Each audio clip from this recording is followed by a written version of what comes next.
একটা রহস্য কিন্তু আসলে বুঝতে পারছি না। জি কে শামীমকে নিয়ে কি করতে চায় আইন আদালত সরকার? বারবার তার এবং তার মায়ের বিরুদ্ধে দুর্নীতির মামলার রায় পেছানো হচ্ছে। আসলে এই মামলার কোনো ভিত্তি আছে? দেখেন, এটা এই সরকারের আমলে এই আদালতের এই কার্যক্রম চললেও এটার ঘটনা কিন্তু আওয়ামী লীগ আমলে। আওয়ামী লীগ আমলে মানে কেউ দুর্নীতিবাজ, টাকা পাচার করছে, দুর্নীতি করছে, সেই কারণে কি মনে হয় কখনো যে তাদের বিরুদ্ধে কোনো অভিযান চলেছে? না, তাদেরকে বরং আশ্রয় প্রশ্রয় দেওয়া হয়েছে। এখানে ঘটনাটা সবাই জানে। আওয়ামী লীগ আমলে যে ঘটনাটা ঘটেছে সেটা হলো, যদি ভাগ বাটোয়ারা নিয়ে যদি দ্বন্দ্ব সংঘাত হয়, মনে করেন শেখ হাসিনা এবং তার যেই মাফিয়া গ্রুপ আছে তাদের সাথে যদি দর কষাকষি না হয়, তারা যদি মনে করে যে তাদের ভাগ কম পড়ছে, তখন তারা অন্য পক্ষকে শায়েস্তা করে দুর্নীতিবাজ সাজায়। আরেকটা ঘটনা হয় যে একজন খুব ব্যবসা বাণিজ্য ভালো করছে, এখন সেটা দখল করতে হবে, তখন একটা কৃত্রিম ঘটনা সাজানো হয়, নানা ঘটনা সাজায় প্রমাণ করা হয় যে সে দুর্নীতিবাজ, তাকে উৎখাত করতে হবে। তাকে উৎখাত করে ওই জায়গাগুলো বা ওই কাজগুলো বা ওই ব্যবসাগুলো দখল করতে হবে। যতটুক জানা যায় জি কে শামীম সেই ঘটনার শিকার। আমার সঙ্গে কয়েকদিন আগে এই গণপূর্তের একজন ঊর্ধ্বতন প্রকৌশলী দেখা হয়েছিল। আমি বললাম, ভাই, জি কে শামীমের ঘটনাটা কি? বললো, ভাই, জি কে শামীম আমরা কিছুই জানি না। জি কে শামীম সহ ৮-১০ জন আছে যাদের উপর গণপূর্ত বিভাগ খুব ডিপেন্ড করে, যে তারা ভালো কন্ট্রাক্টর, যে কোনো বড় কাজ দিলে কাজটা হবে। এইটা তারা ৮-১০ জন মিলে এই কাজগুলো প্রতিনিয়ত করত। মনে করেন যে আপনার একটা বাড়ি আপনি বানাবেন, আপনি কি করবেন? আপনি খুঁজবেন যে একটা ভালো কন্ট্রাক্টর। তো গণপূর্তের দৃষ্টিতে গণপূর্ত বহুদিন, আজকে নতুন না, এটা গত ২০-২৫ বছর ধরে তারা কিছু কন্ট্রাক্টরের উপর নির্ভরশীল যে তারা কাজগুলো করবে। জি কে শামীম হচ্ছে তাদেরই একজন। এখন অন্যদের চক্ষুশূল যে জি কে শামীম কেন এত কাজ করে, কেন এত পায়। এই জায়গায় সে যদি সরে যায়, তাকে যদি বিপদে ফেলানো যায়, তাহলে ওই জায়গাটাই আমরা দখল নিতে পারবো। ধারণা করা হয় যে জেনারেল আজিজ তার ভাইরা এই জায়গাগুলো দখল করতে চেয়েছে, বা অন্য কোনো পক্ষে ইসমাইল হোসেন সম্রাট, এদের নামগুলো আসে। যে জি কে শামীমের কোনো রাজনৈতিক পরিচয় নেই, স্ট্রং কোনো রাজনৈতিক পরিচয় নেই, মানে সে আওয়ামী লীগ করে তার কোনো প্রমাণ নেই, বরং সে যে যুব দলের সাথে সম্পৃক্ত, বিএনপি রাজনীতির সাথে যুক্ত, এটা তারা আবিষ্কার করছে। ফলে এক ঢিলের দুই পাখি।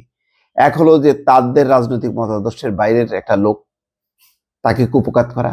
আর একটা হলো যে তাকে যদি সরানো যায়, তাহলে ওই ব্যবসাটা দখল করা যায়। এই কারণে আজকে দেখেন এক এক করে সবাই মুক্ত হয়ে গেছে, কিন্তু জি কে শামীম এখনো কিন্তু এই মামলার চক্করে আছে। সেই মামলা কি মামলা? আওয়ামী লীগ আমলের করা মামলা। আওয়ামী লীগ আমলে মানে দুর্নীতির বিরুদ্ধে অভিযান, দুর্নীতিবাজদের তারা পোষে। আব্দুল হাই বাচ্চু সহ, Salman F Rahman, F S Alam, যত সব এদের মানে মাদার অফ মাফিয়া ছিল হচ্ছে শেখ রেহানা। তো জি কে শামীম দুর্নীতিবাজ যদি হয়, মানে টাকা, তাহলে তো সরাসরি তার কাছ থেকে নেওয়ার কথা। তাকে বিপদে ফেললো কেন?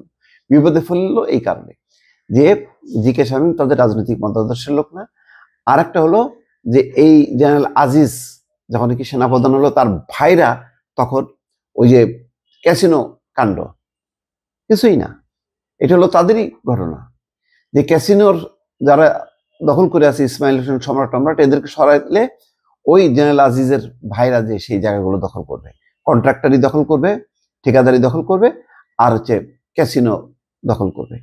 এই কারণেই অভিযান। কোনো দুর্নীতির বিরুদ্ধে, একেবারে মাদকের বিরুদ্ধে, জুয়া খেলার বিরুদ্ধে শেখ হাসিনা অভিযান চালাচ্ছে একেবারে মানে ফুরফুরা একটা সমাজ গঠনের জন্য, দেশ গঠনের জন্য, এটা মনে করার কোনো কারণ নেই। বরং শেখ হাসিনার শাসনটাই ছিল লুটপাটের শাসন।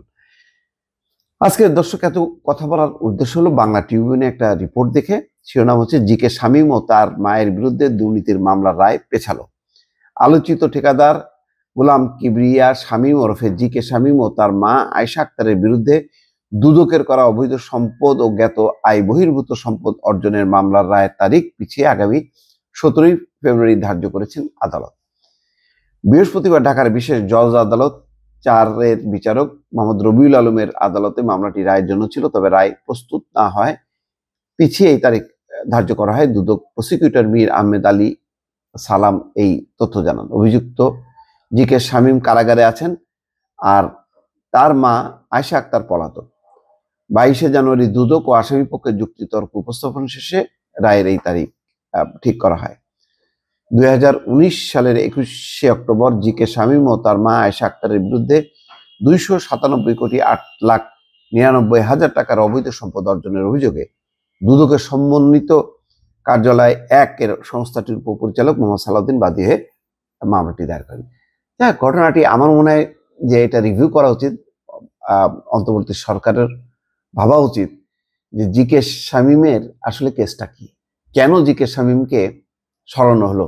এত বড় গণপূর্তের ঠিকাদার, যার উপরে গণপূর্তর নির্মাণ কাজ নির্ভর করত, তার উপরে তারা নির্ভর করে চলতো, এই লোকটাকে কেন ভিকটিম করা হলো, কেন কি করা হলো, আসলে কি দুর্নীতি না কি, এই বিষয়টা একটু ভালোভাবে খতিয়ে দেখা দরকার। এবং তার আগে পিছে যে পারিপার্শ্বিক পরিস্থিতি, রাজনৈতিক কার্যকারণ, এগুলি সবগুলি মিলায় সিদ্ধান্ত নেওয়া উচিত। দর্শক ভালো থাকবেন, আল্লাহ হাফেজ।